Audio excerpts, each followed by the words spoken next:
I'll bounce off and let you all. Welcome. Happy Wednesday morning, 10 a.m. Central Time. Welcome to Breaking Through the Disruption, RE Journals webinar series. Today we have a great panel of women. I got to start off by saying we are in the event business.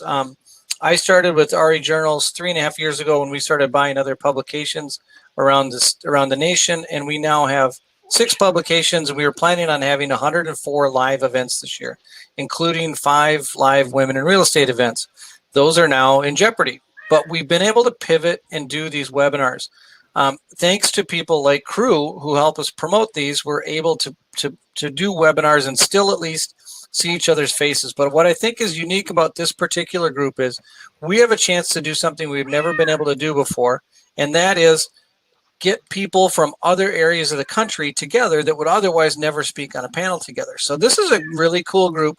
You have an opportunity to hear some great things. I'm going to make sure we hit all of these sponsors. This is amazing. I've never seen all these Crew logos in one place, unless maybe you're at a National Crew event, which I don't go to. SIOR, I see. I don't want to miss Goldie Initiative, Quarles and Brady, and all of the Crews. Thank you dearly. If you're online right now and you have connection issues, there's a button at the top of your screen, not for the speakers, but for the people watching. It says reconnect. It's a red button. I'm showing 5 bars on our dedicated server. So this is my famous line, it's you, it's not me. If you see somebody freeze up, it's most likely on your end. Just hit that reconnect button. It'll refresh your screen, and that fixes 99% of the problems. If you're still having issues after reconnecting, Google Chrome is the best thing to use, even on a device we found for Webinar Jam. If that doesn't work, just close your browser down, start all over again from the link we gave you, and that should solve it. Again, last case scenario, if you're on a computer that has a VPN or something and you can't get in, you can use this. You can use your cell phone. So click on the link through your cell phone email, and that's an easy way to watch. The pictures are a little bit smaller, but that's fine. Okay, on the right-hand side of your screen or below, if you're on your cell phone, is the chat room. So go in there, put in your name, where you're from, what your work, and you can network with people. So if you see somebody you know, you can say hello to them. This is also where you'll be able to ask questions of the panelists. So I'm going to hide myself during this event, but I'll be here in the background, and I'll flag all of those with a red Q so that the panelists can see them. We are also recording this just like we do with all of our webinars, and this will be on our YouTube channel. So go to rejournals.com/video replay. Anybody that doesn't get a chance to go on, or if you want to send it out to your friends, or if you get kicked off, this is where you can watch the replay. All right, that is the end of my stuff. So I'm going to disappear, and I will work in the background. Holler if you need me. Thank you, ladies. Thanks. Okay, so my name is Sue Matejchak. I am a commercial real estate attorney for the law firm of Quarles and Brady. I am in Chicago. I'm also the current president of Crew Chicago.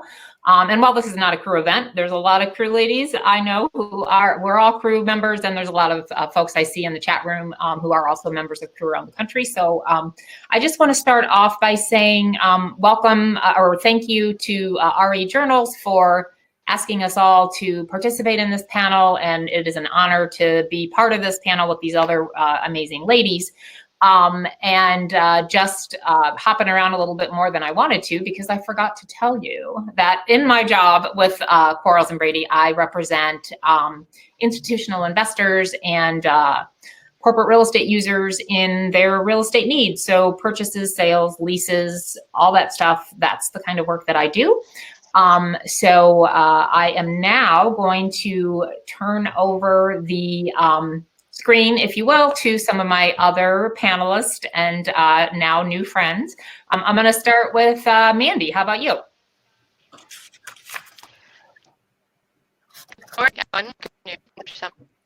Almost. My name is Mandy Whedon. It's so nice to be here with this panelist and to see all of you. I hope that everyone is finding their moments of joy amidst finding the new way in our new normal. I'm with Feroce Real Estate Advisors. That's my consulting shop. Experience is in growing and repositioning multi-billion-dollar institutional real estate portfolios across the country: office, retail, mixed use, residential, and industrial. And I've been able to experience a handful of the ups and the downs over the last couple decades. And if we're best We can't hear you. Mandy, you're can't- kind of popping in and out. Honored. Oh, I'm going to keep her Did picture you lose small. me? That'll help. Okay. okay. Yep, just go back. You're good. Is it better now? Yeah. Yeah, go ahead. Okay. So where did you lose me? At the beginning? No. Most of it. Just Okay. at the Mandy Whedon. It's so nice to see you all and to be here. Thank you, Sue. Okay. Great. Well, thank you, Mandy. I'm going to, into your immediate, at least on my screen, the next person over is Debra. So go ahead, Debra. Good morning, everyone. I'm Debra Kwok. I am in San Francisco, California, although obviously not in the office right now. I am the co-founder and managing director of SVN QAV and Associates. We are a commercial real estate brokerage firm in downtown San Francisco. My personal practice is in office and medical office leasing and sales.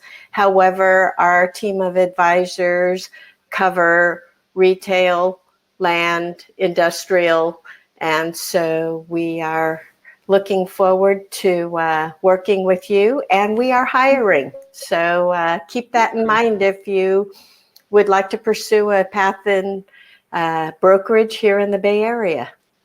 Great. Terrific. Carrie, how about you? Good morning. Still the morning across the country. So first and foremost, I would like to acknowledge that this is a challenging time for all of us. And I'm personally looking forward to a time when coronavirus is seen as the disease similar to polio, the measles, smallpox, and something that we no longer worry about. And for anybody who has been touched by COVID, either health-wise, financially, or in any other way, I just want to acknowledge that we are, sorry for that. I think all of us on this panel, and I know all of us at Arcturus as well. So a little bit about Arcturus. We are a boutique commercial real estate management and advisory shop. We were founded in the years heading into the great financial crisis, and we have spent the past decade focused on helping stakeholders maximize outcomes for their assets. We have worked out over 18 billion of assets in all asset types and everywhere in the capital stack. My personal expertise, I'm a senior vice president at Arcturus, comes from spending over 2 decades working for institutions as an equity investor, a lender, a tenant rep, and an asset manager. And what I do with my broad-based institutional background is find creative solutions to complex problems. Some of the things that we are seeing out there are strong performance of grocery and drugstore shops, struggling restaurants, retailers, and mall tenants, of course, devastated hospitality that's performing in the 20 to 30% occupancy ranges, offices that are actually collecting somewhere between 50 and 90% rent, depending on where they're located and the strength of their tenants. Office owners that are working with tenants and getting rent relief, operators taking a hard look at metrics and delving into details, lenders that tend to be kicking the can down the road and giving forbearance when they can, and then there are 2 sectors that seem to have the same problem as last go round: CMBS, because they struggle with REMIC rules and just have difficulty being flexible, and co-working, which didn't survive last go round and didn't survive this go round because in times of uncertainty and economic problems, people can either work from home or work from a Starbucks. So this time they're not working from Starbucks, they're working from home. And I am looking to a great conversation with my colleagues here and happy to be on this panel. Terrific. Thanks, Carrie. And Goldie, you're up. Well, my name is Goldie Wolf-Miller, and I will start by saying I'm extremely nervous because I've never been on a webinar. I've been in the real estate business for 50 years, 50, and given lots of speeches. So I apologize ahead of time if I somehow or another disconnect myself, say the wrong thing, or drop my water right on the computer because I don't know which button to push. So here we are. I'll do the best I can. So thank you ahead of time. I started in real estate, believe it or not, in 1972 as an office leasing broker, not even knowing what an office leasing broker does. And I stayed with a company called Rubloff for 20 years, which was the largest and one of the most successful real estate companies in the country. And I was their top producer for 20 years. And I thought that was great. But they decided that they didn't want to be brokers anymore. So I started a real estate company without any knowledge of exactly what I was going to do, except maybe being a tenant broker, and started a company called Goldie B. Wolf and Company. And over a 10-year period of time, we became the largest woman-owned commercial company in the country. And I'm really proud of that because we were hired by companies like Xerox in 40 states, Sara Lee, IBM, not because we were a woman-owned company, but because we were the best company in the country to do this. And quite frankly, that's what I was looking for, but we just happened to be women-owned. So I sold my company 20 years ago to a New York Stock Exchange company called P.B. Richard Ellis, one of their predecessors. And then I started a new career, and that was I started basically buying real estate with my family and becoming the landlord and working with the brokers, which I thought and has been very an interesting experience. So I'm now president of corporate real estate services for the Millbrook Company. We own about 4 million square feet of offices in the Chicagoland market, in Milwaukee, and in Philadelphia. But my pride and joy today is I started a group called the Goldie Initiative about 12, 13, 14 years ago. What I wanted to do was support women in real estate, and support them in a way that they could go to the corner office of every major company in the country. And so we have now put about 100 young women, graduate school students, through and with scholarships, with mentorships, and with networking. And we're now on 14 universities, which I'm really proud of. Northwestern, University of Chicago, even the Grass Camp School in Wisconsin. And we have a challenge because we've raised money over the last few years, especially last year, had a great gala, became the event of the city, had 700 people, raised $650,000.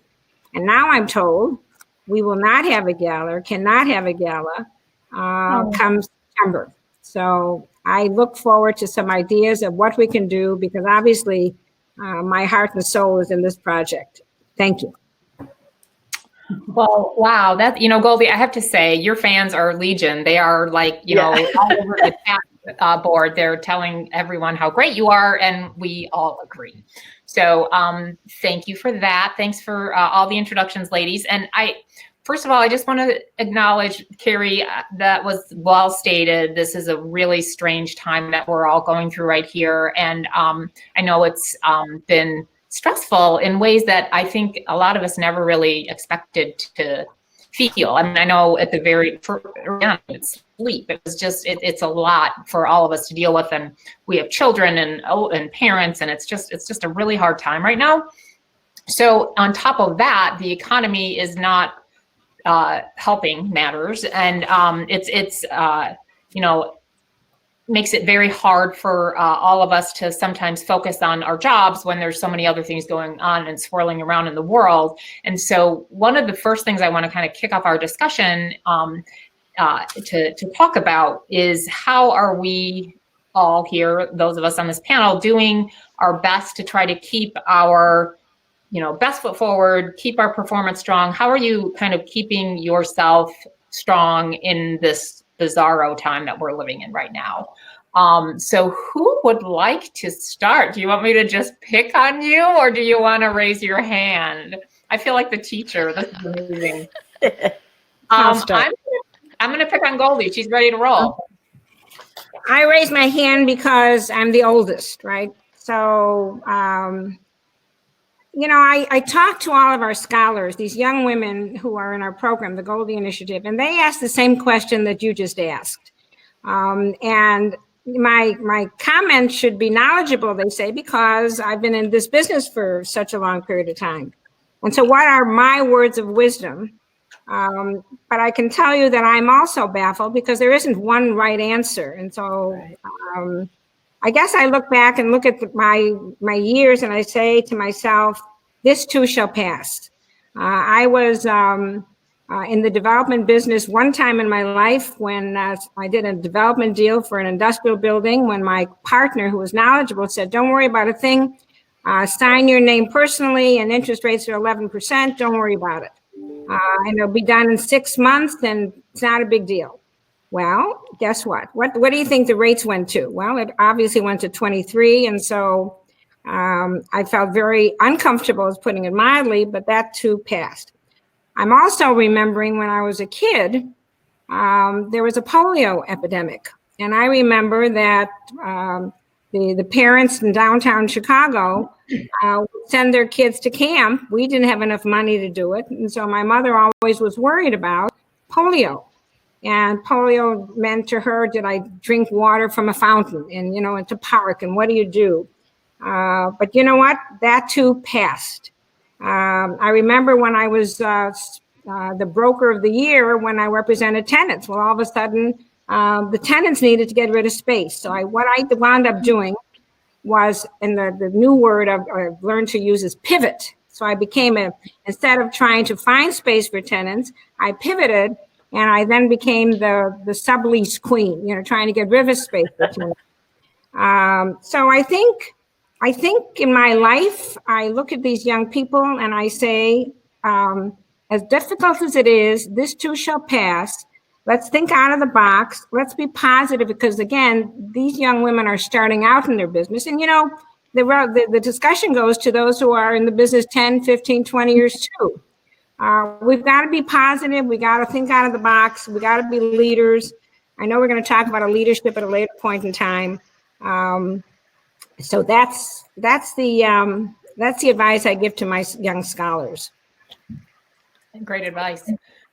Who would like to try to tackle that question? Okay, for us, it's a little bit different because of our history in dealing in crisis situations. So for our tourists, we're busy, and it's a blessing. But I think, as we go through this, we are often really mindful to be grateful for that. So while we are helping companies that are struggling, we're helping landlords negotiate with their lenders. We're helping tenants negotiate with their landlords. We're helping hospitality firms to look at their bottom line and try to figure out how to better manage the operational side.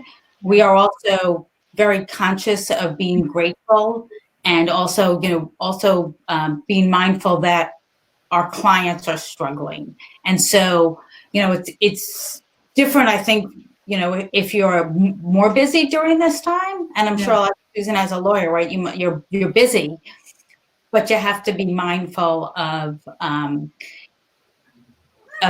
other people that are struggling, and that it's not necessarily so easy, right? And so I often think, well, look, I'm grateful. I'm grateful to be employed. I'm grateful to be working from home.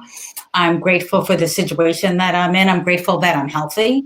And then, of course, for Mother's Day, I got a Fitbit. Wow, there you go. Because I think it's really important to get out of the house and leave the office and not just sit here 24/7 in front of my computer working. So. Yeah. Deb, can we hear from you? Sure. Sure. Okay. Yeah. In commercial brokerage, we have a combination of being well-informed and utilizing that knowledge to advise our clients. And I think this is the time to put your best foot forward by communicating with our clients, with our colleagues, over-communicate, as it were, because people are uncertain. We've never been through this before. And so to the extent that you can just listen to their concerns, talk about the fact that this is an event. I agree with Goldie, this too shall pass. There's light at the end of the tunnel. I'm educating myself on too many webinars, but so far the economists are saying it's more likely going to be a shallow U-shaped recovery here in the San Francisco Bay Area with so much technology and innovation. we're hoping for a quicker bounce back. So I'm making a lot of calls to clients, asking how they're doing, sharpening my tool set by the webinars and all of the information that is available. Oh my gosh, my crew friends in law, accounting, asset management, facilities management are doing their level best to keep me sharp with the information that is coming into my inbox. And I'm taking advantage of all of that because at the end of the day, my colleagues and my clients want to have confidence that we're all ready to bounce back together. Yeah, and before I hit you, Mandy, I just wanted to touch on that because that's how very similar to what I was thinking when I was thinking how to answer that question. This is the time when, for a lot of us, you may be tempted to just kind of keep your head down and just do what's in front of you, but you really have to lift your head up and listen and learn as much as you possibly can, because that's how you make yourself more valuable either to your clients or to your company. By listening to, because as an attorney, we often hear other people's, from a lot of different clients, what they're experiencing. Right. And that knowledge is so valuable. Like when this first started, so many of our clients were, what are people doing? How are they managing this? And we had the ability to, by listening to what other, people were doing, have ability to share some information about what was happening in the market and how we were seeing people react. And you make yourself more valuable by listening to what's going on around you and learning as much as you possibly can. Like the webinars you mentioned, I did the same. I think sure we're all doing that. You just have to know as much as you can. But Mandy, let's hear if you want to add some additional thoughts. Sure. So my goal during these tough times right now is to be a resource and to help people. Right. Sometimes that's sharing information. It's bouncing ideas off of each other. It's figuring out what the current immediate crisis is and addressing it.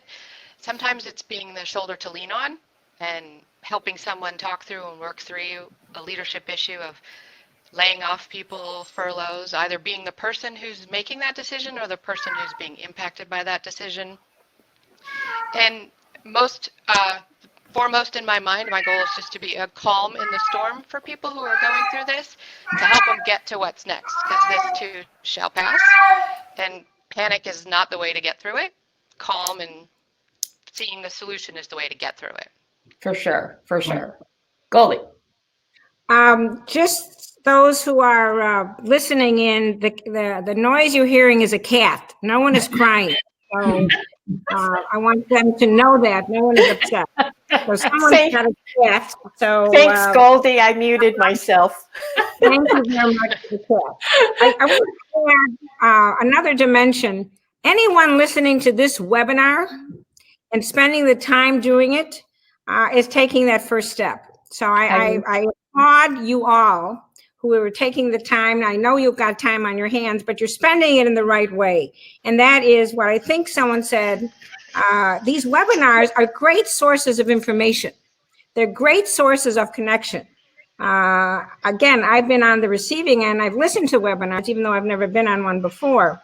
And the magic word I keep hearing over and over from each of these, and if we walk away from this hour and a half with a couple of real key words, I think it's important. The one word that I keep hearing is pivot. If we're able to pivot, whatever that is, in whatever dimension, whether we go from being a broker for users or the other side, or we're going to be lenders instead of borrowers, the ability to pivot is really critical.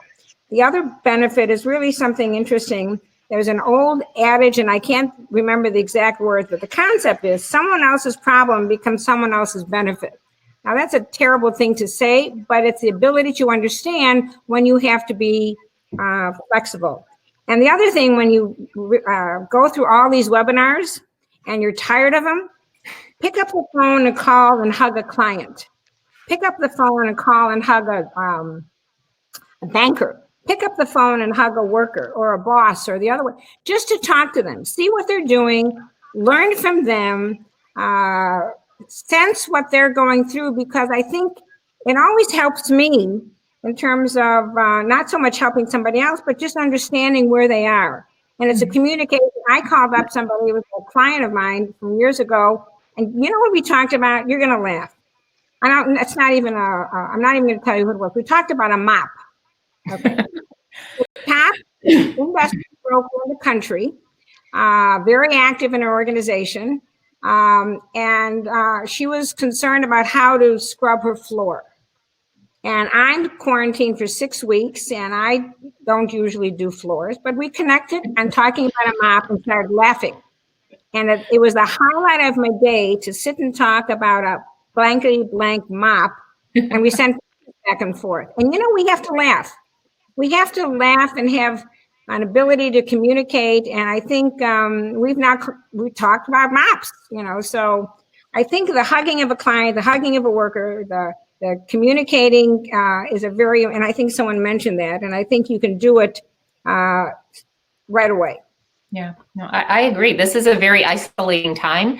And I think it helps it helps the person you're reaching out to, as well as helps you to communicate and reach out to others. And so that's great. That's great advice. I want to move on a little bit because it's related. But some of us have touched on this before, that this is not our first rodeo. I mean, this is our first pandemic, but it's not our first time of economic uncertainty. And, for some of us, there's been multiple times of economic uncertainty that we've gone through in our careers. And I want to ask you guys what leadership lessons that you've either seen when you were maybe more junior in your career, or that you've been able to put into place now that you are a more senior and in a leadership role, lessons that you've learned and things that you might want to share with the audience watching our program today, our webinar, about things that things that worked, things that didn't work.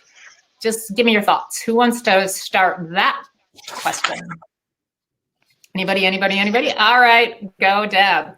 Sure. I'm on a communications theme, obviously, but I think that is critical. And one of the things that we're trying to do with our team and within SVN is to be as transparent as possible. I think that being transparent, admitting if you don't know the answers, again, none of us have been through this, but trying to suggest calm, that this is an event. It will be at some point encapsulated. I've got a lot of hope in all of the scientists and medical community that's working on a vaccine, that's working on treatments that will help encapsulate this corona event, and just be as reassuring as possible. We have on our team a pretty wide range of experiences, and I have to tell you, the new to the business, they are after it. We are tracking vital factors, the types of conversations and connections they're making. And I think that having this mix of experience, new to business, constant conversations, we are doing at minimum twice weekly team virtual meetings, a lot of phone calls, like I said, and just figuring out how we get through this, because we're not quite sure what the duration's going to be. Southern California has extended their sheltering in place. There are all these debates about, this phase 2 opening, happening, not happening. And so you just have to be calm, have poise, and communicate. Yeah, I think that's important.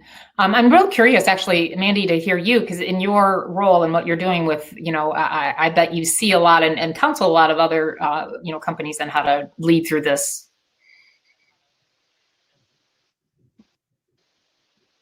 Mandy? Sorry.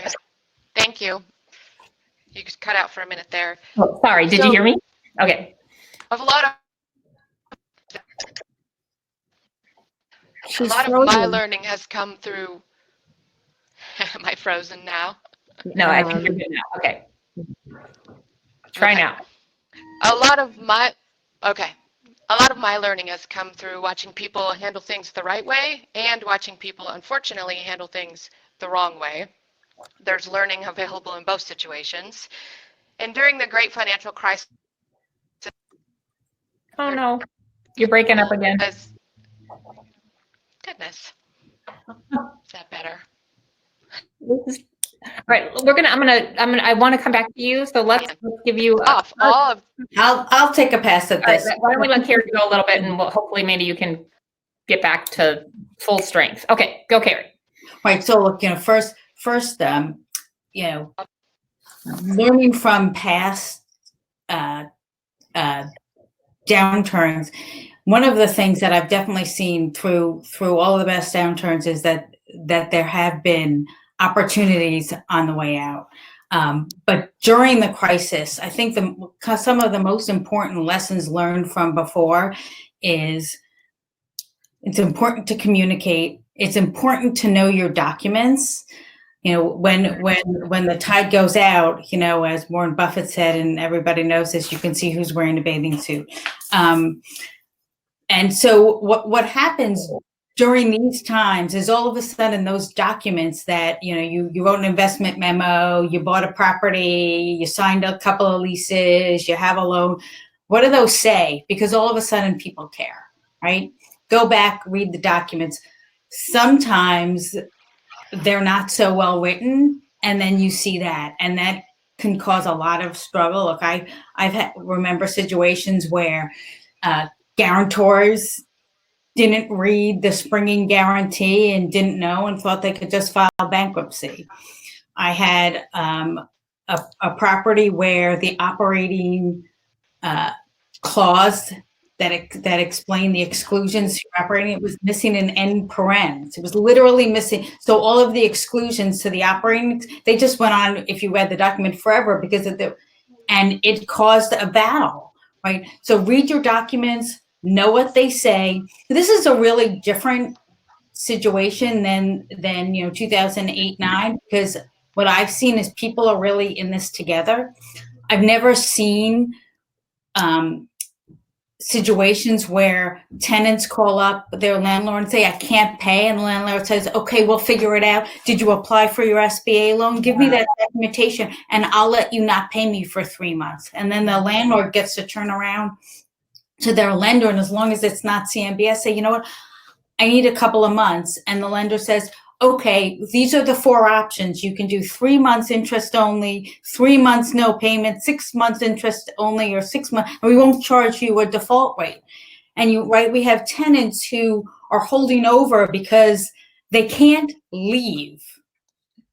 And we're not evicting them because, well, we can't, but because, and everyone's in this together. And so I think the lessons learned is be a good borrower, be a good landlord, be a good tenant, pay if you can, be forthright, be honest, and also go right to whoever you're talking to, go with the plan. Don't just say, well, I need a break, because if you don't take advantage, because nobody likes that and nobody wants the borrower who's just out there taking advantage. So come up with a plan. If you don't have a plan, hire a consultant. We'll help you figure out a plan. That's what we're here for. That's what I do. I help companies come up with a plan, run the numbers, understand what the numbers are. It's really important. Mm-hmm.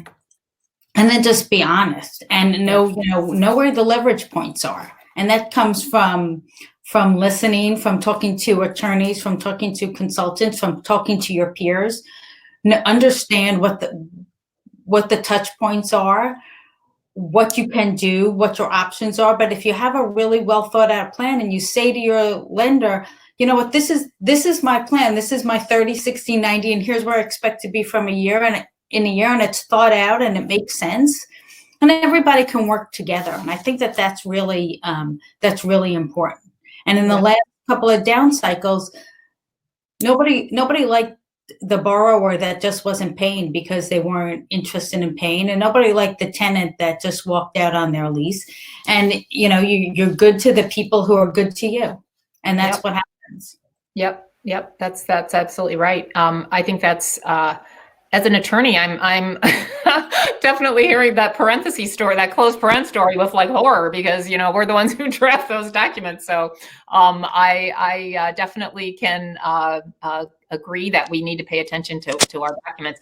The one thing that I want to add before I turn to, I see Mandy's back, and I want to also hear from Goldie, but just from the things that I've witnessed, and in terms of seeing good leaders are, it's important to know where you are right now, but I think a good leader is also looking to where they want to be, and to try to position yourself as best you can so that when this does end, you are where you want to be, and do everything you can to try to make that happen. As and it's not entirely in our control, but to the extent that you can have that vision and know where you want to head, it's helpful to you can't steer the ship unless you know where you're going. So you want to have that goal in mind.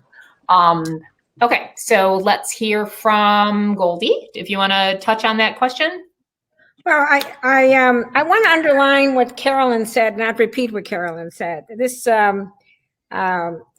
I guess I read books, I read biographies, and usually biographies of people that have been successful and those who have not been successful. I read one by Steve Schwartzman that just came out on, the head from Blackstone. And he basically said, one of the great lines in there basically says, he only hired 10, perfect persons, whatever position they were hiring. Well, it's ideal, of course. You always want to hire 10s. But I think Carolyn's point in terms of surrounding yourself with people that are helpful, that are transparent, of course, and honest, and help you through this is really important, because if there's certain things you don't know, this is the time to hire them. And also, when I was talking about, hugging a client, hugging a worker, hugging a boss, hug your banker. Call up and find out what's with him. I called up one of the bank sponsors for the Goldie Gala, obviously trying to raise money. Sure. And he started telling me about that he has to, I'm trying to remember exactly how he said it, process 10,000 applications that have come in to the bank for the government offering.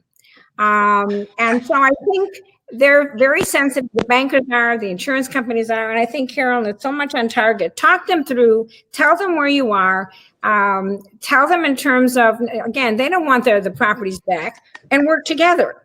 Sam Zell always said, and again, one of these biographies, and I hope I say it right, he says, every time I go into a deal, I'm happy if I can afford to lose it. I want to go into a deal knowing that I can afford to lose it. So most people haven't bet the ranch, hopefully, but even if they've got this concern, and obviously the loan and the insurance company gave the money front end in a good time, and they had trust in you and what you do. So being honest with them, putting together a team effort is really very critical at this point in time, more than any other time, because they're in the same boat that you are in. Yeah, that's great.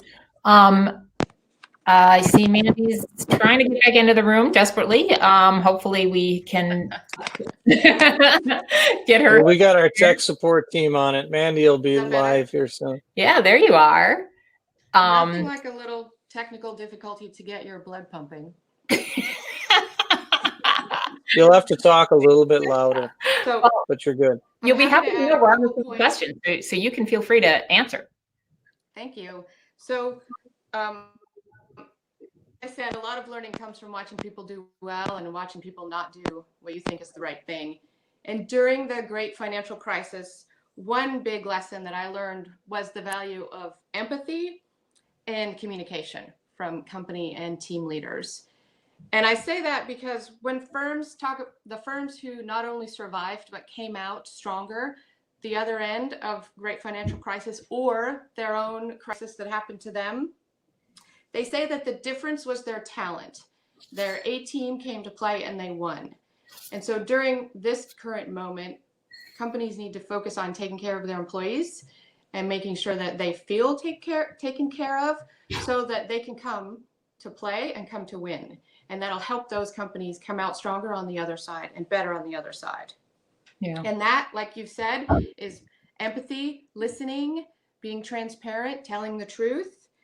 And if firms do that, the firms that do that well, They'll survive and they'll thrive coming out of this. And so will the employees. They will survive and they will thrive. Yep, for sure. Did you want to share any bad lessons with us? And by the way, you want to adjust your camera angle just a little bit so we can see your whole face. There. Some of me. There you go. Yeah, to preserve the dignity, I'm going to not share the bad lessons, except that when you don't show empathy, it's not only the person who is experiencing it who sees that, everybody around sees that too. Yeah, for sure. For sure. That's true. All right. So I'm looking down. We had a list of questions that we wanted to touch on. The next one on the list, it's a little bit different than what we've been talking about up to this point. It has to do with positioning your personal brand. So who wants to chat about personal branding and how you want folks to think about you when you leave the room or leave the webinar or virtually part? Who wants to tackle that one? Anybody? I personally am not really good at the idea of a personal brand, so I was hoping one of you other ladies would want to take this one. Thank you, Goldie. You rescued me. Well, I guess the one thing I want to happen if I go into a room, I want the people to remember me when I walk out of the room. So what does that mean? It means something different to everybody. But I guess the first thing I want them to remember me, and one of the ways that helped me was that I always wanted my voice heard. Now, even in the beginning, what to do? I did all the back work and all the number crunching. In those days we didn't have computers. In those days, I did all the number crunching for deals. You ready for this? The Frieden calculator. So if you don't know what a Frieden calculator is, when you have free time, have nothing to do, look it under the web, because I think they burned them all years ago. So the point was, I did the work. I wanted to make the presentation. And unfortunately, that didn't always happen. So I would ask questions during the presentation. The point is, I wanted, if I was in a meeting, I wanted to be heard. So those are at least, some of the thoughts that I had. But I also felt that in terms of a personal brand, if someone would know me today, and I've seen comments about me in front of me and behind me, and they always use the word persistent. That's my personal brand. I think I've worked at that. I've worked hard at that. It comes natural. But so if you look at a personal brand that, if I walk in or out, they're going to say I'm persistent. So did I work at that? I don't know. It just happened naturally. So that's 50 years worth of response in a minute and a half. Distilled into a minute, exactly. And well stated. Yeah, I like that. I like that idea. I like the idea of a personal brand being kind of more of an adjective than necessarily more than that. I was thinking about it while you were talking. There was a before I moved over to Quarles, my current law firm, there was an attorney who I now work with, but before I worked there, I only knew him through his he spoke a lot, he wrote a lot, he was really active in the field of leasing. And even though I'd never worked across from him, I thought of him as a leader and a thought leader in leasing space. And I figured he must be a really great attorney. And it turns out he is. But the idea was that he worked really hard on his brand and making sure that people thought of him in that way as like a leader in that particular area. And I think that's something that often women particularly keep so busy on doing the work and wanting to do a good job that we don't always think about how to market ourselves and make other people think of us in the way that we want to be thought of. So, did anybody want to add to that thought at all? Deb? Sure. I think that my brand has evolved, but at the end of the day, when I exit a room, I like to think that people view me as a problem solver. I think that that's a talent that women are very good at. I happen to have early in my life been given tremendous responsibility, daughter of immigrants in the restaurant and grocery business, and crazy responsibility, and my brain is just now wired to figure out the best way to get from point A to point B. And when you are now, my role as an advisor, people want to know that I can help them with their problems. And in being a problem solver, it brings a lot of the attributes that we've been talking about. Mandy mentioned empathy. I think that having a high EQ, emotional quotient, is important, and particularly in the environment that we find ourselves in. The trustworthiness, the being knowledgeable, the being experienced, all of that bundles together to be that problem solver. So I think that that's what I hope people will think about me. And I do it, again, with confidence, with poise, and make sure that folks are taken care of. I think that being in the service industry, which most of us are in, that's what we want to do. We want to help our clients. We want to help our colleagues.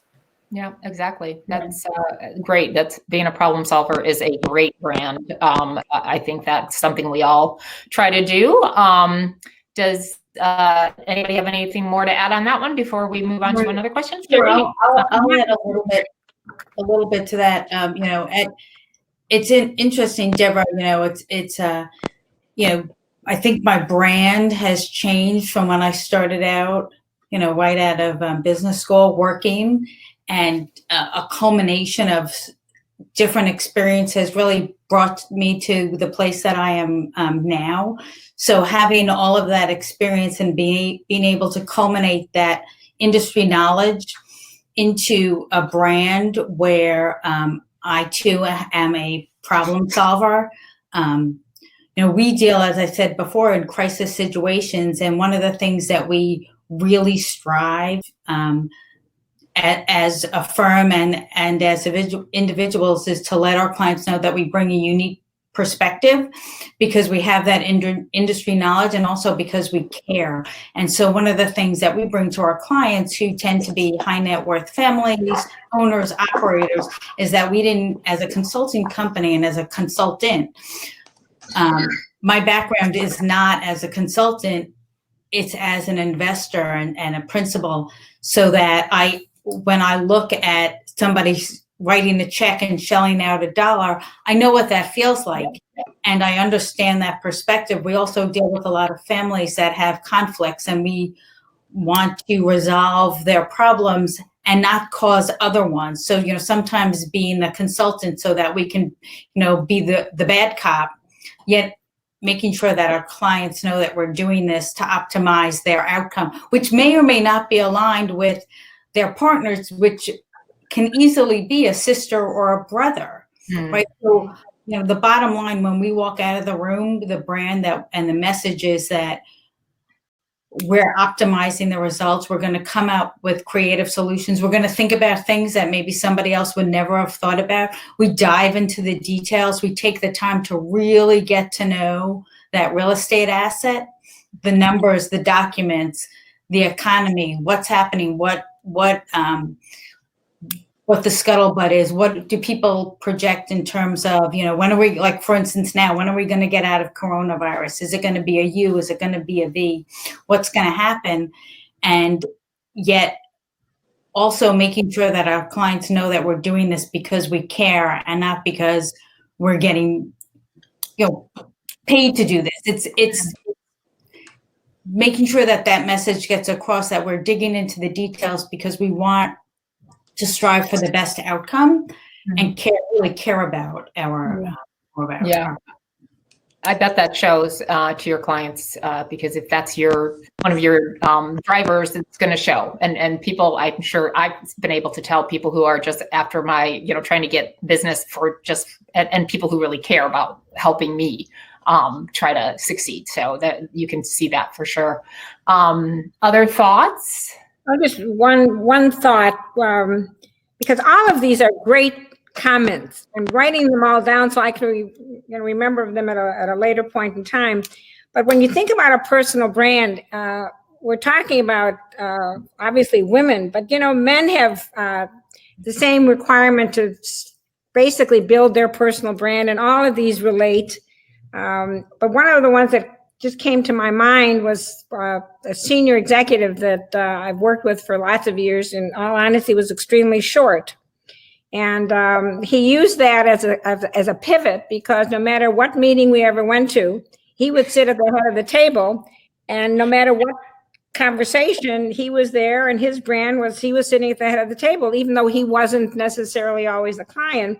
But he made that as something, as a memorable issue.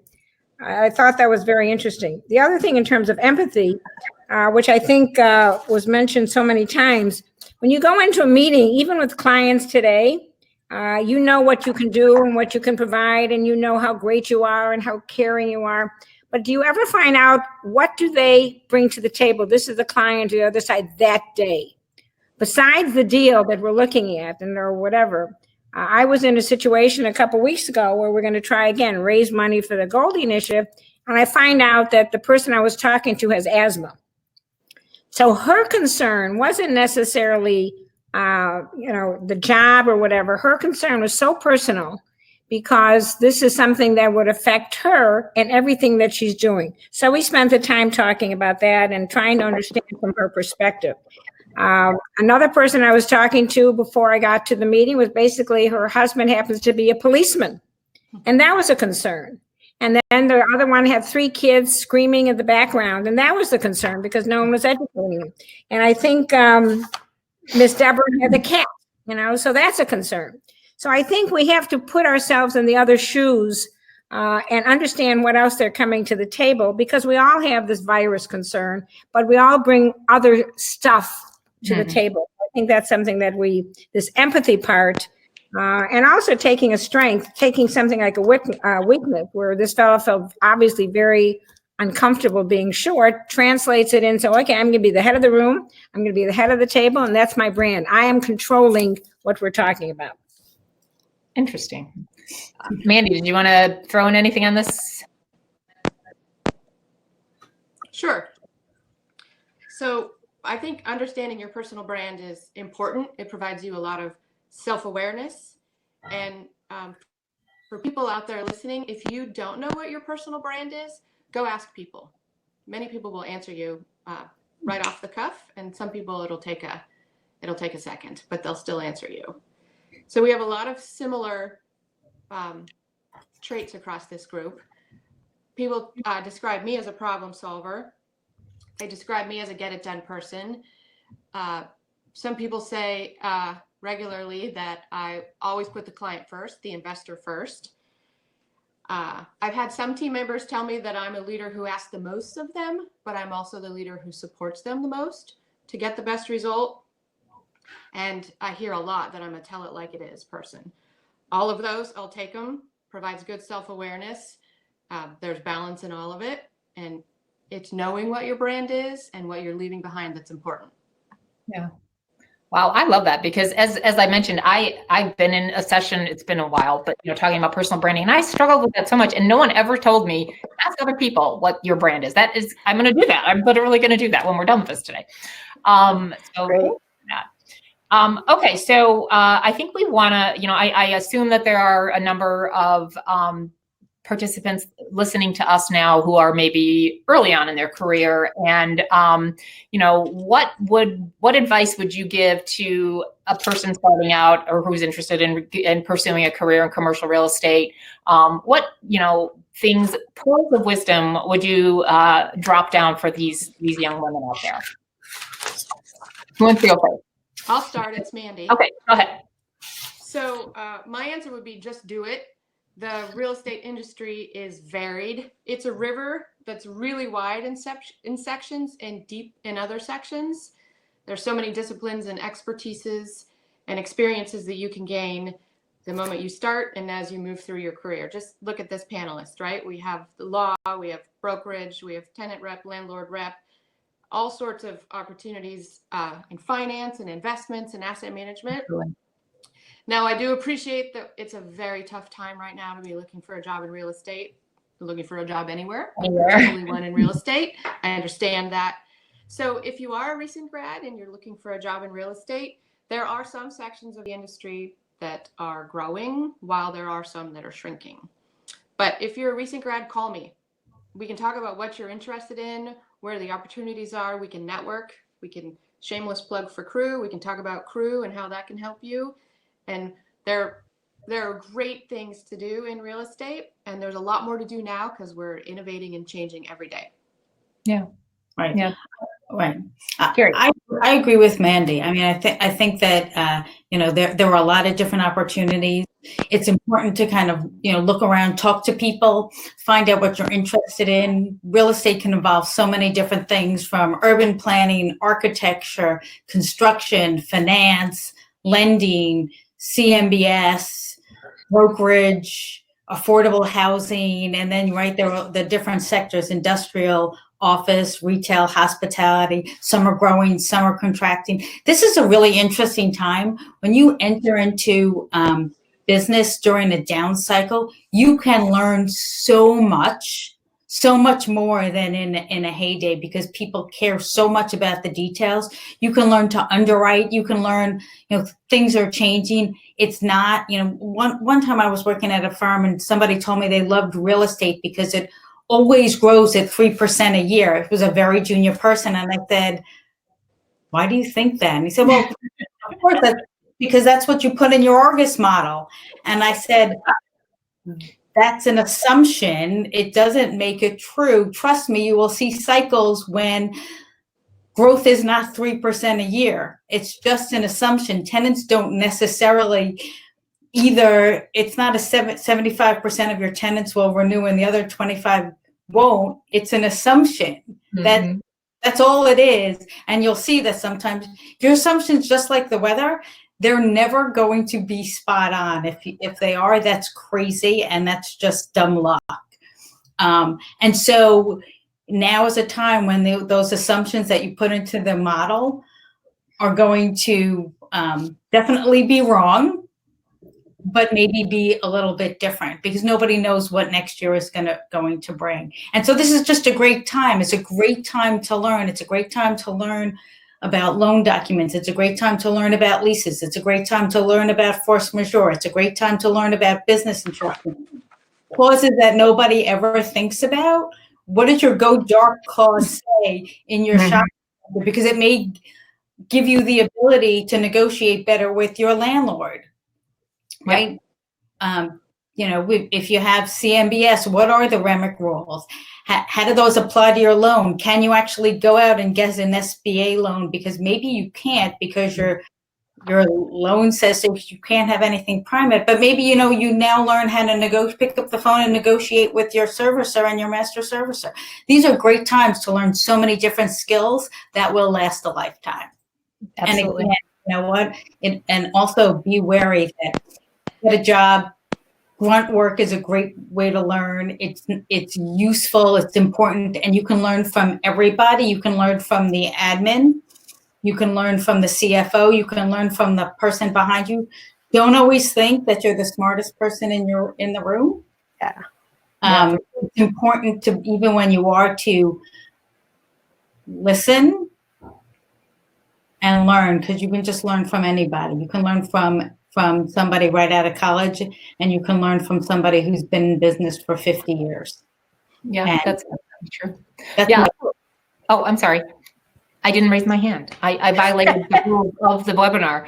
I was just going to say, I tell my kids. You're not fired. Okay. I tell my kids that who are young adults that I never had a job that I didn't learn something from that I was able to use in another. Like it's sort of like that movie Slumdog Millionaire. Like there's always some little thing you learn that you're like, oh yeah, you know what, that I actually experienced that in some other random thing that I did. So you can always learn from something, and starting out, your job may not seem like where you want it, and your first job is not your last job. That's another thing I also tell my kids. Like you're going to start off and you're not going to have your dream job, but just start where you can, learn as much as you can, and then try to, think about where you want to end up and try to work toward in that direction. But I'm curious, Goldie, I know you deal with a lot of, students and other things, what sort of advice do you give young people starting out, young women particularly starting out in commercial real estate? Well, it's interesting because everything that's been said before is right on target. But I look at real estate and I look at it's never been a job for me. It's always been something that I started almost 50 years ago. And this is an opportunity. It's a career. It's whatever you want to call it. But for me, it's my passion. You know, how many people have jobs in their lives and they're sort of cranking along and they're waiting for the weekends because that's when they really enjoy what they're doing. I loved real estate. So it became, and maybe I'm just lucky, it became my first job in terms of what I was involved with, but it became a passion, became part of my life. And I think that's part of the exercise that's so terrific about real estate, that it is multidimensional. For all our scholars, we give a book. It's out of University of California. Stan Ross is through ULI. That talks about 2,000 types of jobs in real estate. When I use the word real estate, I had no idea what real estate was. I certainly didn't know what an office leasing broker was. But now there are 2,000 types of jobs out there. And what's wonderful about real estate is that whatever skills you have, that's great. If your sales skills, there's opportunities. If your math skills, if your management skills, if your negotiating skills. So number one, it's an opportunity for every type of interest. It's an opportunity for lots of growth. It's an opportunity to network. And you see some of the people on this webinar, organizations like Crew, which are great, like ULI, where there are young women can use mentors. You know, quite frankly, in our Goldie Initiative, yes, we give them money, and yes, they talk about networking, which is important. But one of the things they look at the most, which for our graduates, is that there are mentors, so that this industry wants to help people, and they help each other and they learn with each other. Now, maybe I'm taking the total positive side, but that's what I believe in. And so when someone wants to go into real estate, a young woman, I'm going to use Mandy's phrase because I wrote it down first. Just do it. You know, find a way to do it. We talked about one young man who wanted to go into real estate and there wasn't a job offer. So he goes to the company. This is another side. Look at the company you're going with too. I went with Rubloff because this was, 40 years ago. It was the best and the biggest and had lots of opportunity and a great reputation. He turns to the person who's interviewing him and says, I want a job. And they said, we have no opening. So this individual turns around and says, I will work for free. Now, what did the boss say? What do you mean? Why would you work for free? Because then he says, well, I wanted to work in this industry. I want to work for your company. So just give me an opportunity. Well, what happened was, and again, this is not my story. I was told the story. Within a month and a half, there was a job opening. And guess who got the job without even having to be interviewed? So this is a little aggressive in terms of how to get into the industry. But I do take the comment, do it. Look at the opportunities. Get this book out of California. It's called, it's All the Jobs Through ULI in Real Estate. And look at it not as a job. Look at it as a passion that you're going to spend the rest of your life in. And if you look at people who are still in the industry, the Gerald Hineses, the Mel Simons, they've been around forever and ever because this is their passion. This is their life. Yep. Yeah, that's if you're lucky enough to work, what do they say? If you're passionate about your job, you never work a day in your life or something. I don't know what the expression is. You know what I'm talking about. Who didn't we not hear from on this point? Deb, did you want to raise? Yeah. Boy, it's hard bringing up the rear because of so much wisdom on the panel. I think I'm going to, the things I thought about in answering this question follow everybody, but I'm going to pick up on what Goldie said, which is do what you're interested in. I think that if you're new to business, you're not quite sure what your passion is yet, but follow your curiosity, follow what you're interested in. There's a myriad of career paths, and I'm a poster child for having varying career paths in my 30 years in the industry. My family had investments. I started in land brokerage. Then I was in corporate real estate. I mean, all of this is on LinkedIn, so you could figure it out. I was in corporate real estate. Then I went to what we now call prop tech, but it was web-based corporate real estate software development. And we learned hard lessons in 2001. And I went back to brokerage because I liked problem solving. I liked the challenges. I liked pulling the rabbit out of the hat from time to time and stepping up my game. Those are the things that fueled me to be able to help my clients and be unique. Again, trying to figure out and connect the dots as quickly as possible. So if you can figure out this new to business person who might be listening or who you might be advising, start with something that you think you might enjoy, because you're going to be spending a heck of a lot of time, whether it's, so I'm in brokerage. So pick a geography that you're interested in, pick an asset class that you're interested in. You will be spending countless hours learning and gaining an encyclopedic knowledge about that. So you may as well enjoy it. And know that if after a period of time you don't think that that's your jam, move to the next thing. Thank you, Goldie, 2,000 jobs in commercial real estate. I mean, go for it. So just do it, go for it, be brave.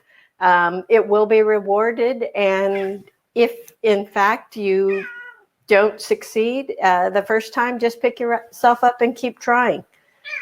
We've got crew to help you out. Every discipline is represented in crew. And so you've got no shortage of mentors. That's right. And that's a great pivot, actually. First, I want to note that a couple people have asked about the book that Goldie mentioned. In the chat box, Megan, who works with Goldie, has provided a helpful link to the book. So those of you who are interested can find it there.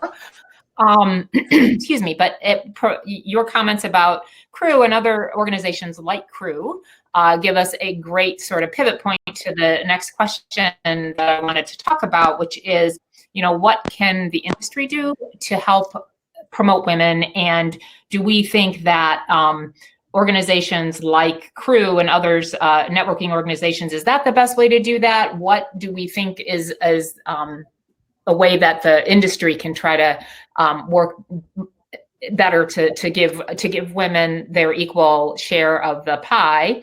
And I guess before I turn it over to anybody, I guess the one thing that I want to say is that, I think networking and panels like this are great, but what I would really like to see as well are the more substantive panels to have an equal representation of women on those panels. When you're seeing a webinar, I don't want to see just men, and particularly just white men. I want to see women. I want to see diverse kids. I mean, because there are people of all stripes, colors, and shapes in the real estate industry, and I think it's important that the organizations that are giving voice and a face to the industry show the variety of faces that are in the industry. So that I think is really important. And what else do other folks have to say?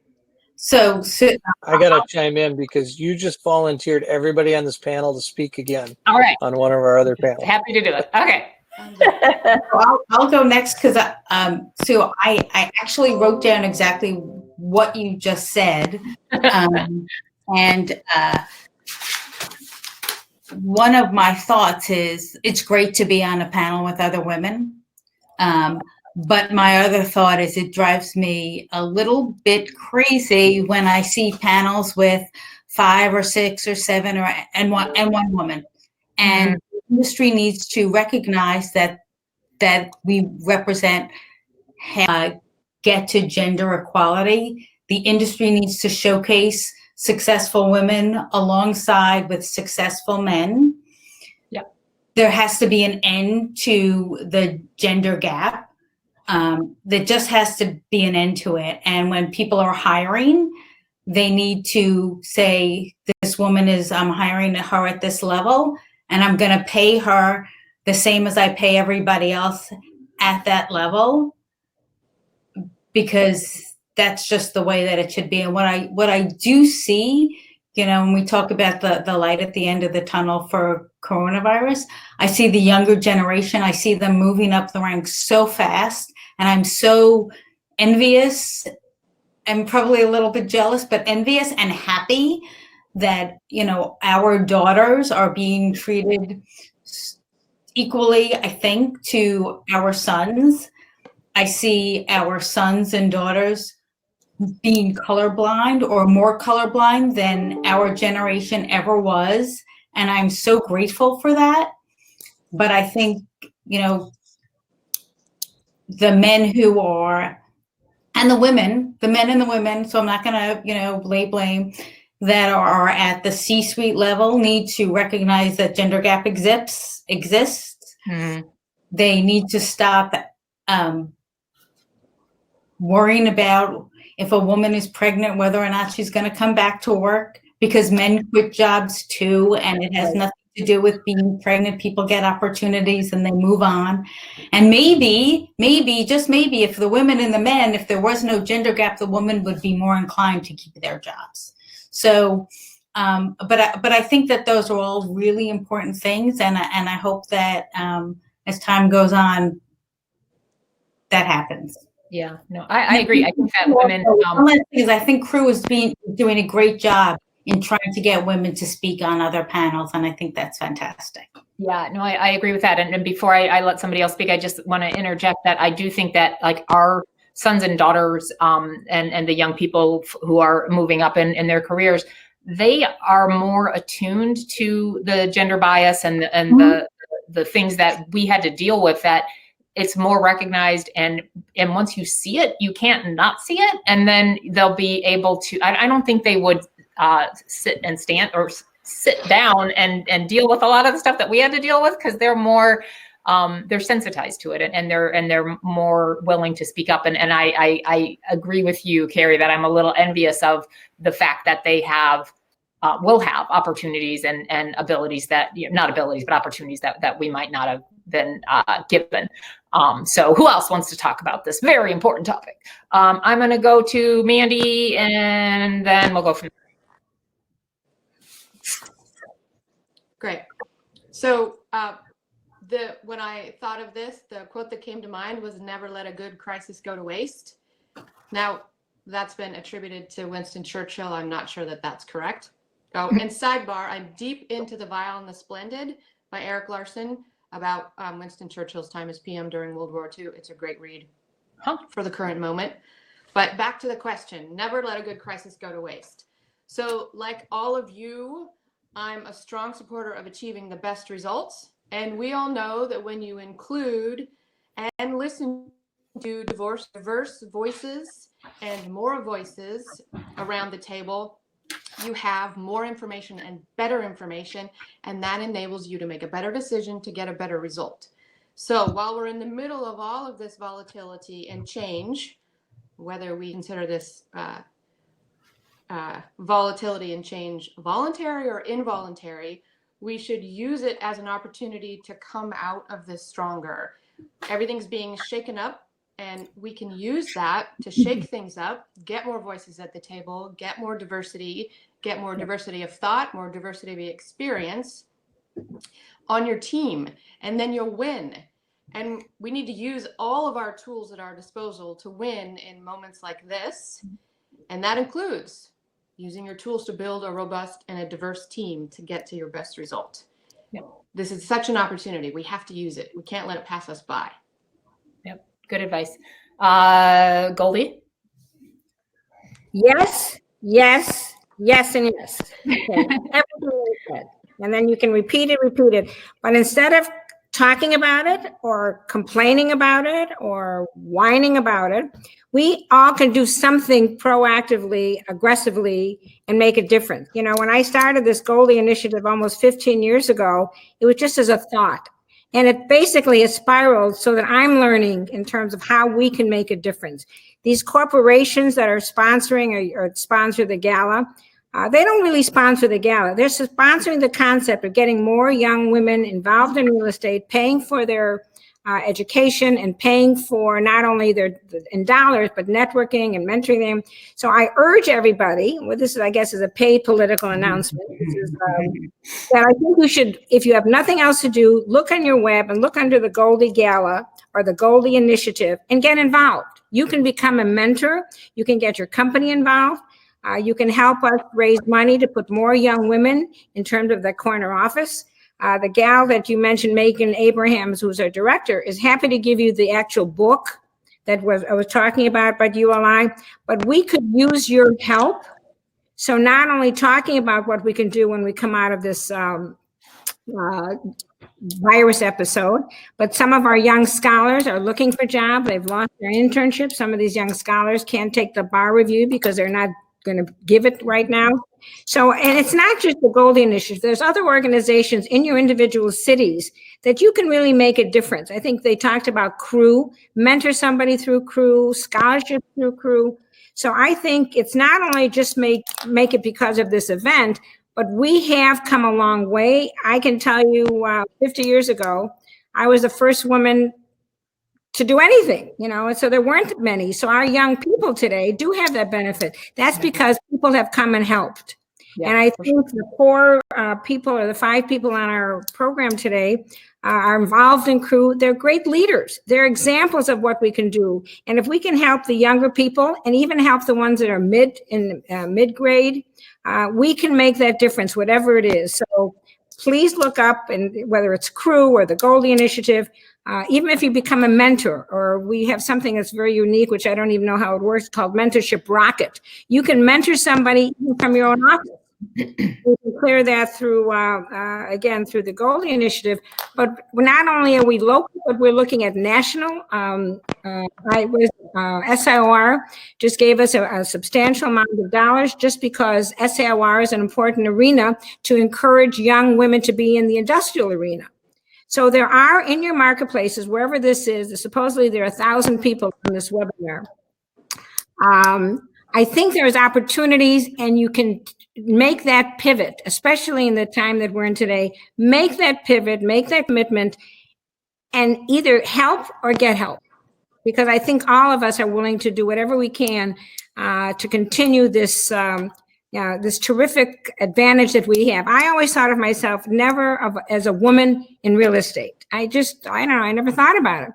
I always thought that I was the best person in my industry who just happens to be a woman. And that's what my concept was.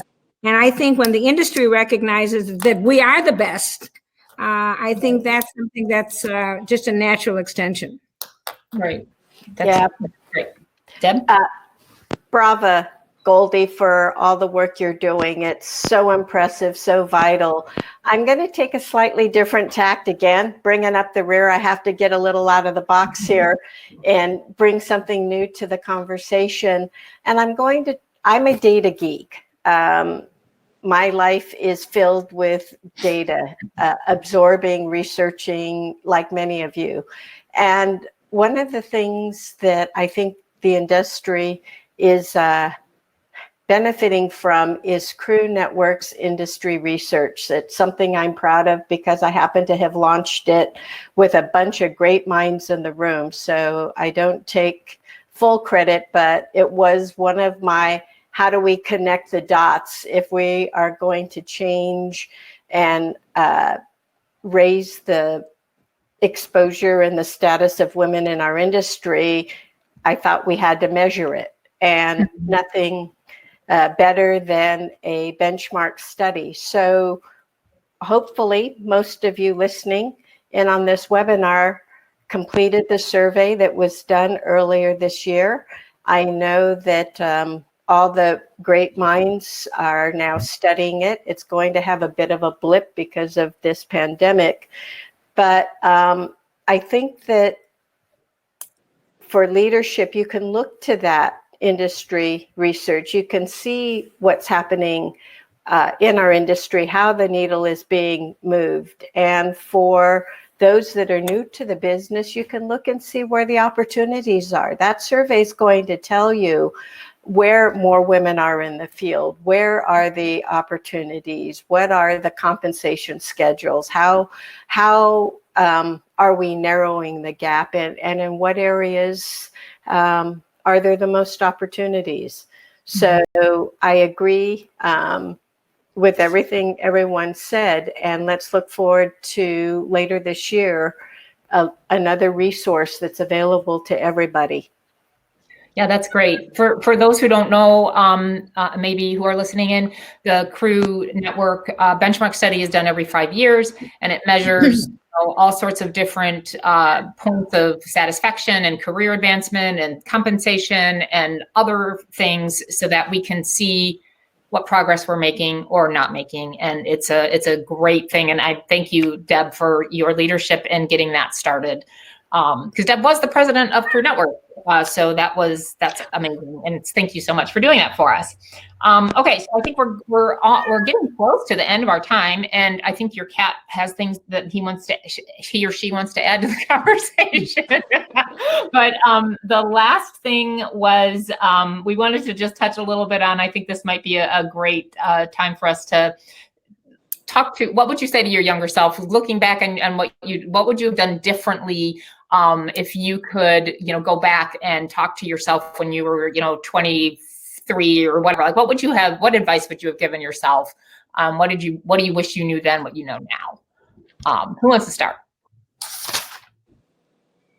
I'll start. All right. The thing that first popped into my mind was, don't be so afraid of making a mistake. I was so afraid of not, of not doing something right, or I didn't want to volunteer for something because I wasn't sure I could do it completely right, or I was very fearful of, falling on my face or looking bad. And obviously you don't want to make a mistake when you're a lawyer. Like, let's face it, you have to be, you have to do your job well, but don't be afraid of taking that extended for me to not taking advantage of opportunities or trying different things because I was afraid I couldn't do them well. So I wish I could tell myself to not be so fearful, and to, as the older I got, the more that fell away.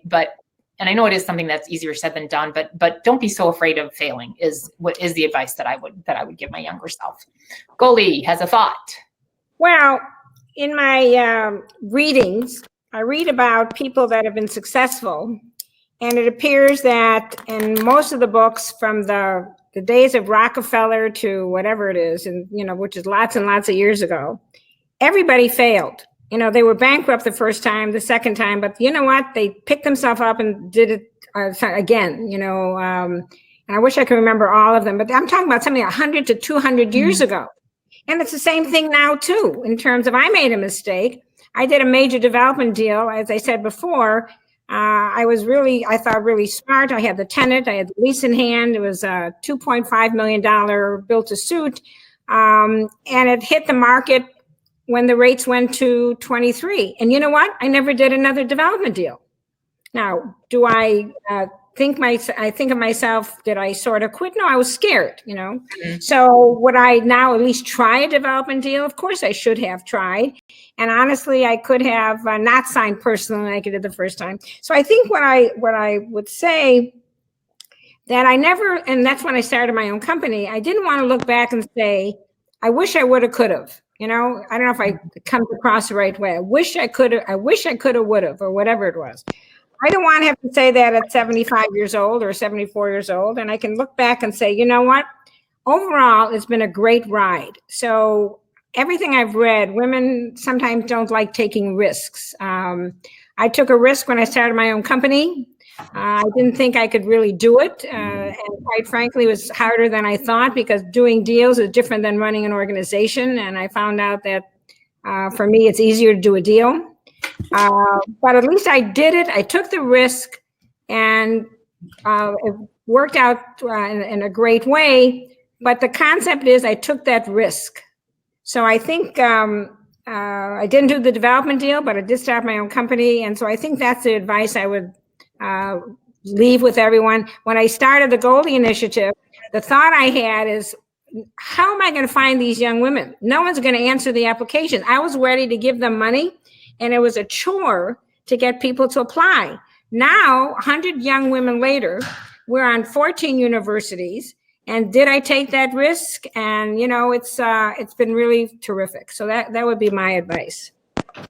And that's great advice. Who wants to go next? Gary. I'm going to add on to what both Goldie and Mandy said. One of the things that comes from making a mistake is that you become more valuable. So working on a deal, made a mistake. I won't say what it was, and my boss, and I lamented to my sister that I had made a mistake. And she said, you just, when your boss comes in and talks about it, just tell him you are now more valuable, because you know what? You will never make that mistake again. Exactly. And she was right. And then that conversation happened, but you learn from your mistakes. I'm sure that the person who messed up on the end parens will never make that mistake again. I'm sure, right? That when you underwrite a deal, that the person who thought that 3% was in perpetuity has learned from that and knows that that's not the case, because they've been in business longer. I just saw a quote, and I don't remember who it was from, but somebody posted on LinkedIn, "You're not paying me for doing something that might take me a half an hour. You're paying me for the 20 years of experience I have, so that half an hour is all that it will take me, because I have that knowledge." That's right? great. Yep. So Yep. I've made mistakes, and I know, wait, we're not going to do that. We're not going to. I can give a great example here. I was working for a bank, and we were everybody wanted to take back this asset. The building was worth, more than the loan, or was worth about the same loan. And my partners all wanted to take it back. And I went and I read the environmental report. And I said, hey, this environmental report that we're relying on, all it says is that the prior environmental report, that they're relying on it because the prior environmental report was right. But do you know what the prior environmental report says? And nobody had looked at it but me. And the prior environmental report was missing that paragraph that says you don't need a phase 2. That paragraph was actually missing.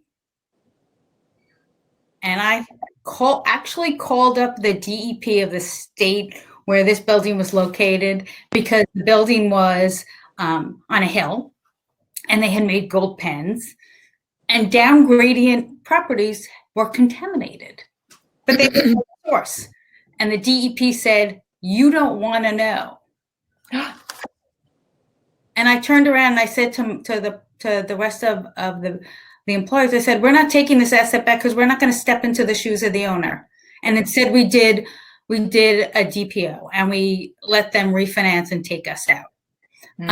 But those are lessons that I knew to go back and read the source document, because I have been in this industry for so long, and I knew what it was like to be a lender, and I knew the risks involved. And those are the things that you learn during your career. And sometimes you learn them from making mistakes. Sometimes you learn them from other people's mistakes. Some people you just learn from webinars and listening and talking to people.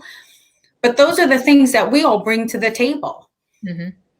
Yep. And so don't be afraid of mistakes, right? We're not surgeons, and nobody's going to die. Somebody might lose a little bit of money, but nobody's going to die. Yeah. Good advice. That's great advice. Yes, Deb. So I agree with everything that's been said, and I'm going to use an anecdote from my past about something that I learned early in my career, and that was reading the lay of the land in terms of office politics. I came from family business. My first brokerage role was in a small company that was very team oriented, and then I was in a Fortune 5 company in corporate real estate, and I was not prepared. As high as I think my EQ was, I was not prepared for the office politics that were involved. So I think that however bright you are, however resolved you are to do a good job, one has to be mindful of what's happening around them. And I think that it takes courage. So rise to the challenge, make the mistakes. We've all made them. You're going to have to get me a glass of wine before I start telling you my mistakes and what I learned from them. and that session will not be recorded. But everything that folks have said have been so positive. We've all got a little bit of gray hair that are sitting on the panel, and we're all here to tell you that we've had to suck it up and take challenges and have the courage to take risks and make mistakes and learn from them. Absolutely. Absolutely. I just want to make one comment that, speaking of courage, all of us are on a webinar 8 weeks into a pandemic. Talk about your gray hairs. I mean, we have courage. We're here. We're showing it. I want to make the point that I have more gray hair than all of you combined. Is that fair? That's a great, and maybe that's the best place for us to end, because we are at 11:30 and want to be respectful for everyone's time. So thanks again, REJ. This was wonderful. Thanks for bringing us all together, and thanks all ladies for your thoughts. Thank you for being a great MC. Thank you. Before everybody signs off, I want to make a plug. Can you hear me? Yeah. Yes. Okay. I want to make a plug about speakers. So this is something I take very passionately. My wife is a strong leader at her company, and I'm raising a daughter to be a strong leader. So I take it personally that we don't have as many women represented on panels. We ask a lot, and it turns out we tend to ask the same people, and they get tired of speaking. So I put up a poll. I don't know if you all saw this, but it occurred to me that we don't do any speaker training. So to the new, younger people who maybe aren't comfortable speaking, I would be more than happy to do some test runs, especially on webinars. Let's get 20 people in the audience and have you practice and go through it and learn the ins and outs, make the mistakes that you all were talking about early on, and then maybe we can get more people comfortable. And it turns out 50% of the people listening thought that was a great idea. So It is a great idea. if you're listening or if you're on this, we would love to have you speak more. So please, when we call, say yes, and we'll reach out to this entire audience and try to grow some new speakers for this. So thank you for that. It was wonderful to hear you say that, and I'm excited that we can maybe be part of the change at our company that we would like to see. So thank you for that. I got to do a couple of housekeeping items. I have to thank our sponsors. I've never seen such a big list of sponsors in my life. So this is great. Thank you all. It's wonderful. Again, this will be on our YouTube channel, but we're also building an archive on our website too, on our RE Journals website. So even if you're listening in Texas and you're following Red News, we'll try to get that archive linked from Red News as well. And we're here for you. This is our kind of ongoing ad. We know that times are tough and things have changed, and brokerage is different and investment is different. Doing appraisals is different. We're glad we can bring you this information. So continue to log on, continue to speak, and a huge thank you to sponsors so that we can also bridge this gap from now until we can get together. That's all I have. Thank you for all of your time, everyone. Feel free to sign off when you're ready. I'll stay on for a while and flip through everybody's bio slides so we can have your contact information go out one more time. Thank you. This was wonderful.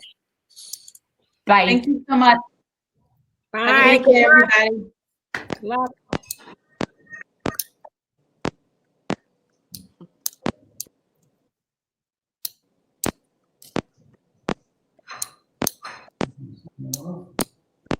Just a minute.